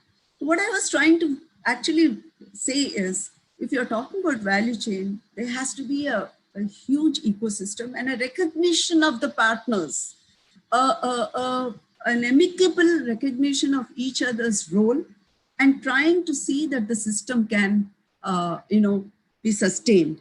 Otherwise, these, small ventures will never be sustainable in the long run. Next one. If those are in the self-help groups, yes, we have been talking, I think in the last 1 or 2 hours, a lot on FPOs. But whatever we say, these are entities which are now in action in most of it. we've had several women-led FPOs, which APMAS, I'm very happy to even, I was reading about that Madanpalli recent intervention. Thought it was a fairly a positive sign for some of my colleagues across the ecosystem. Next one. I continue to say colleagues because I don't think all these people in the ecosystem are our own colleagues and partners, whether it's a scientist, whether it's a farmer, whether it's a developmental practitioner. Next one. So I just thought of bringing this only to sort of have a flag raising for some of the people. We have now a SVVP program, a Startup Village Entrepreneurship Program, which is been part of the Day NRLM, and I'm sure many of the people here are involved in it. What I find is when we are actually working with the DPRs or with some of the skill building support, and this is my plea to some of the developmental practitioners here, skills for making this to be advantaged as beneficiaries under the SVP is definitely needed. And we don't have people, trained professionals who could sort of build that sort of skills into the people so that they become the beneficiaries. And it's an opportunity for some of my young developmental colleagues who can get involved in this and be part of community resource persons for enterprise promotion. Right now, the Kutumbashri and EDP from in Ahmedabad and NIRD here are the identified institutions in it. But you need people with more practice and at the ground level with skills to teach them in the vernacular. And that's one of the major problems which we are facing. Next one. So why am I talking about this? Lot of talk has been on local markets, hyper-local markets, particularly in the last, after March, and the recognition that there are opportunities for many enterprises to be built at that level. In the present, I know for sure in Telangana itself, there are a lot of projects which are now, aiming and having goals for rural-based agri-enterprises across the Tier 2 and Tier 3 cities. I think only last week when there was an announcement by the government on creating some sort of AEZs coming up in these levels. And I think that I would say a huge opportunity for women-led enterprises, which could be, some sort of another way opportunity for livelihood enhancements. I don't think I have seen any community-based women seed production system, which is so essential. In Pastapur, yes, we have, native seed, heirloom seed. These are areas which are just open, and you have a lot of enterprises coming up online, selling all these seeds. I think that's the opportunity. Next one.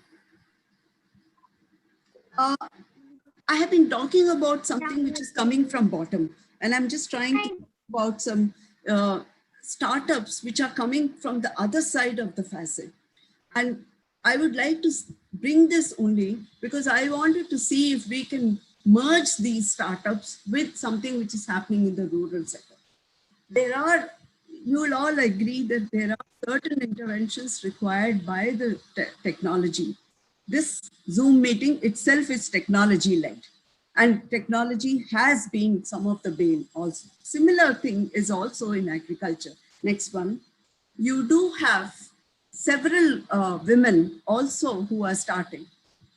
I work with every one of these startups which I'm actually bringing to this audience. And everywhere is the same challenge. The challenge which we women face as women farmers, as women scientists, as always there is a challenge. The gender part which we face is there. When they go for investor meetings, they do have these questions arise that will you continue as a startup? It's very interesting to see how this is unfolding. Despite all these challenges, there have been some good successes also. Sarita is a very successful enterprise now. She in Telangana itself, offering bio-based interventions for input industry. Next one. This is very near to Cyberabad, which is talking about a very particular type of product of organic based wheat grass and sun-dried tomatoes, etc. Why am I showing all this? There is a reason for this. Next one. All these entrepreneurs are again dependent on the women who are working in the villages. So there is an opportunity for connecting the dots, I would say. This is a very interesting waste management startup, I would say. They use floral waste, which is discarded in temples and other religious functions. Next one. And it's completely women driven. And they make right now making 3 products, cow dung cakes, which are used for making agarbatti and compost. They also sell soaps, which are made from floral waste. Apart from this, they definitely want to diversify into more products. But at every level in the value chain in this particular, it's only women who are making. They use paper made from old cotton saris as pouches. They are using again wax-coated paper bags, which are made again by women. They are using, palm areca packaging made from rural women employment initiatives for supply for their soaps. Next one. Just spreading across the different sectors of agriculture. This is an enterprise which is engaged in, taking meat products in Orissa. Next one. And this one is into the IT sector, but giving you real-time, information on, agri pricing, markets, etc. Next one. Again, a women-led startup, which is actually providing using AI and IoT some of the crucial, decisions which have to be made in poultry farms, and is already being tested in some of the poultries across the, Telangana state. Next one. This lady is actually based in Uttarakhand, who is looking at mushroom. Why I bought this? Because mushroom is one small enterprise which is across many rural sectors and is funded under many schemes.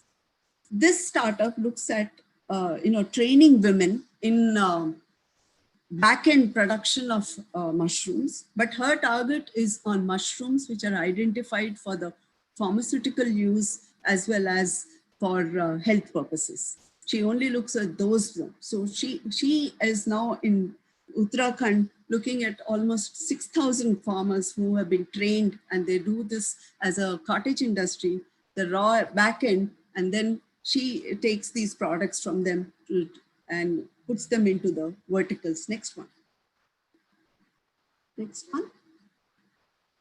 So what I was trying to tell is, if you want to build strong value chains, and and we all agree that women have a crucial part, it's very essential to respond that there is a continuous need for this capacity building. I know APMAS is engaged in it, but there are new areas which are now coming, and that's exactly what I wanted to bring to the forefront. That apart from, attitudinal stage, I did see certain questions on wages and things like that. I'm trying to build a story, a line of a different nature, that about the new opportunities which are emerging, which also necessitate better and new skills to be put into the, for the women engaged. Next one. So whether we call it empowering women in agriculture, and I call myself as a person of women in agriculture, it is also equally important for me to get, understand the situation. I have had, as a person in practitioner, I have had my own share of challenging moments. It's not been that easy. I was a part of, as a student, perhaps the only student in my batch as a lady candidate, all others were men. But I've also been in institutions where I was the only person working. But things have now changed. You're talking about universities where more than 50% are ladies who are being trained in the polytechnics. You need new skills which are needed. So I have young girls who are engaged in using drones for, decision making. They are getting trained for this. So you do have these sort of, technological interventions which are even exciting for the second generation, women, girls and women who are coming into agriculture. You have to now understand your audience, and the stakeholders are also changing. Without our knowledge, they're changing and the profile is changing. So you need to be, have a plan document in place for organizing their, capacity, their leadership. A lot of inhibition, something which all of us have also faced. We need to build them, those, just give a little gentle push to their leadership skills and help them to come across the entire points of value chain. A woman can't answer for all the points in a value chain, but every point you can have a woman taking up the mantle. And that's exactly what I was trying to talk about. Next one. Yeah, the post-COVID situation, I think it's more of an opportunity for agriculture, particularly for women. We need, please understand now you're facing new situations where the migration has come into reverse migration. So the person who was coming into the center stage should not be pushed back. I think we should complement that current level of positioning of the women in the center stage and not build a competitive ecosystem with the men coming back into the village. And that's next one. So what I really wanted to apprise the audience is there are several dots in the agri system. The dots have to be connected. Women empowerment, yes, is one of the major ones, I agree. And if you start connecting the dots, as I was saying in the Amrutam case, unless all the dots were connected, you would have not had a success at all. You would not have, even during this unprecedented situation of COVID, the delivery of the food nutrimix at the Anganwadis in position. You would have not had a situation where the raw material supply was on a continuum. This only has happened because the dots were connected. We cannot work in silos is something which I can say with my experience. We need to have APMAS, we need to have DDS, we need to have the universities, the center government, the beneficiaries, identification. All the stakeholders have to be together if we really want to, at the broader end, serve that purpose of bringing women to the center stage. Next one. And I strongly believe in this quote. I think the woman who walks alone as an entrepreneur, as an enterprise building, as a person who's finding her space, as what Dr. Satish was saying, that they are knowing about this, to bring that voice out. I think we need to find that space, give her the space so that she can walk with her head high. With this, I stop here and I can open this for and thanks again for the opportunity. Thank you, Dr. Kalpana, for the very interesting presentation. And you have highlighted the women-driven technology-based innovations, technology-based startups and enterprises. Mm-hmm. And thank you so much. And let us have some questions for next 5 to 10 minutes, because it's already 15 minutes we have overshot. And we'll take a few questions.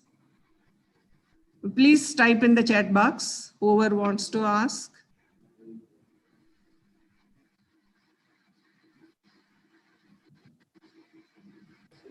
I already see one question on the wage gap. Yeah, wage gap between women and men for farm work. An age-old question which Can you share your ideas on how wage My gap? idea is only one, ma'am. There's no question. There should not be a gap. But then look at the gap. Because there was a wage gap, I think you were found most men leaving this, all your schemes, Narega and all going away and leaving more opportunity for them. Having said that, it's a no from me. I don't believe in this differential wage gap at all. Now, that's my view. How do we sort it out? Kalamani, can I ask something online Sure. on this? Anuja? Dr. Kalpana, very, very interesting presentation you have made. I really liked it. Now, you have spoken about significant successes of certain women. How do we make it known and how do we replicate such? Because, you know, we are a very dispersed country. Yes. We have people in different parts and they really need to know. And maybe once they hear of these successes, they will be, enthused to start their own. So how do we make it known to other women across the country and particularly in the rural areas? Ma'am, this has been my challenge for the last so many years because I make it as a mission. I don't leave a chance for, But Kalpana, it's not an individual who can do it. No, one person cannot do it. So we have to have a forum or a mechanism. How do we do that? Only at an organizational level, but also from, there are instances, as you rightly said, one thing, things are happening, and I said discreetly across the place, but they're not coming into the forefront only because we are not able to, bring it in one flow, one platform. I remember when I had written a book on women entrepreneurs as grassroots innovators. Normally it should not take so much time, but it took me more than 2 years only to gather data on it because it's not so easy to connect the dots as I keep repeating it. How do we do it? Different platforms. I have seen in the various formal platforms, a lot of opportunities for people to mainstream this. I don't know how many would really relish in talking about some of these success stories happening at the ground level. I think that's one concern I have. We need to keep on continuously. Can we think of certain programs which are only on highlighting some of this? I have done in my institution, bringing these people to the stage, talking in their native language and translating them into the medium which audience can take. One of the challenges is the vernacular use, but that's not a big challenge. So I think we should have an organized series of lectures by these people.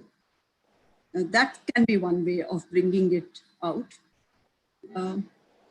What else? No, I'm not merely talking about, okay. Peer-to-peer learning is what you're talking successes. about. Yeah, one part will be success. The second part is replication, holding hands to make the movement bigger and to give some amount of success to the individual entrepreneur. Ma'am, each is a episode on its own. Yes. We can only learn from peer to peer, but customizing at a local level is again an art. It is differential. It cannot be one stop for all.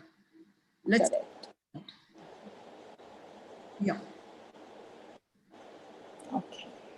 Banija, you have raised your hand. Do you want to ask? Banija, are you sorry. there? Sorry. Oh. Sorry, I was with my video. I didn't realize it was off.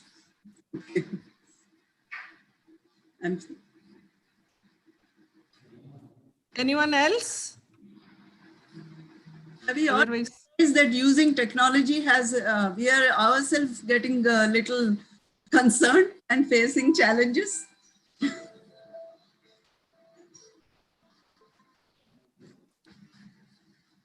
Yeah. Is anyone? Yeah. Banija, yes. Yeah. Ma'am, you have to unmute, I think. Unmute cheyandi, Banuja. Vinpichatla. Banuja, you have to unmute.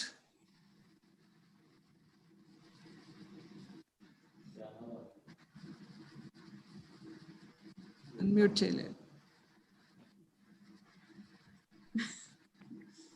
Yeah, it's Banuja. Question chat లో కూడా type చేయొచ్చు. Banuja, we are not able to hear you.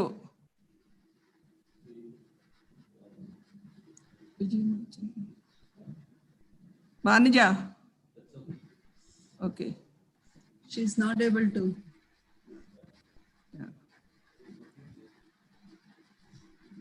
Okay, then let me conclude the event, and I would like to thank all the participants and the panelists.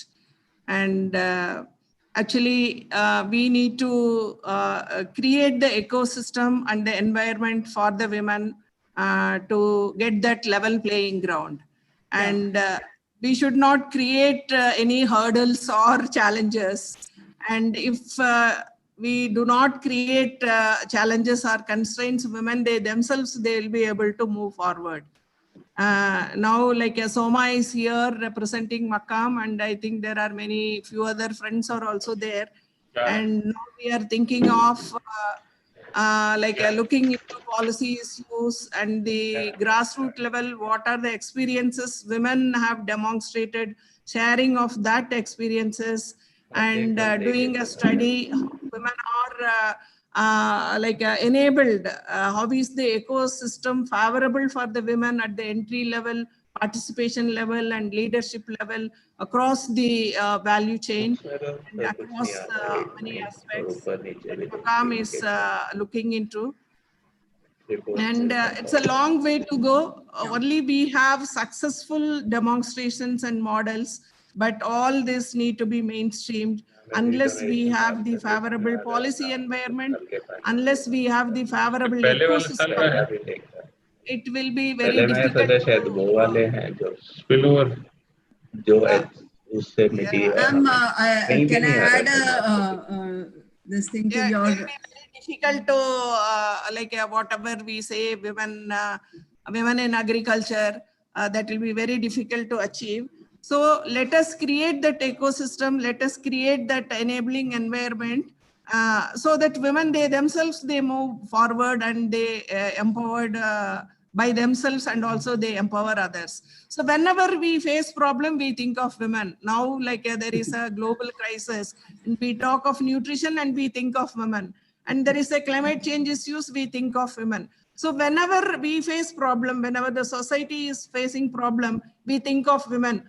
Women will address, women will be able to address these problems. But in the same manner, there is no ecosystem for the women to play their role without any hindrances. So how do we create that is very, very important. That enablers, how do we become enablers? And we need not take extra step or something. As Sati said, women have lot of potential, lot of skills, lot of willpower, and the fire in the belly they have, so they can move forward. Because they are always the preserves of the earth, the preserves of the natural resources. And we all know the most of the agricultural works are done by women. But if we see their role in decision making, or access to resources, or access to decision making, still women are very far away. And there are about 7,000 FPOs in the country. And if we see the number of women in the FPOs, it is only 13 or 14%. And when more than 70% of the work is done by women. So there are a lot of areas where we need to focus. And apart from creating these models and demonstrations, and if we would able to create that policy enabling environment and ecosystem for women in agriculture to move forward, not only as workers but as producers or as owners of the land or the decision makers. I think that will be the great tribute to the great man, Sri Smarajit Ray. With this, I thank once again all of you for your participation, and especially Satish and Dr. Kalpana for the wonderful presentations. And it's a long way to go. And I would again like to say that we all get empowered by women. And with that perspective, let us move forward. And thank you all once again. And thank you so much. Thank you to the panelists, APMA staff, and all the participants for your active participation and the discussion. We have recorded the entire meeting and it will be shared with you. We'll also upload it to YouTube where you can access. Thank you.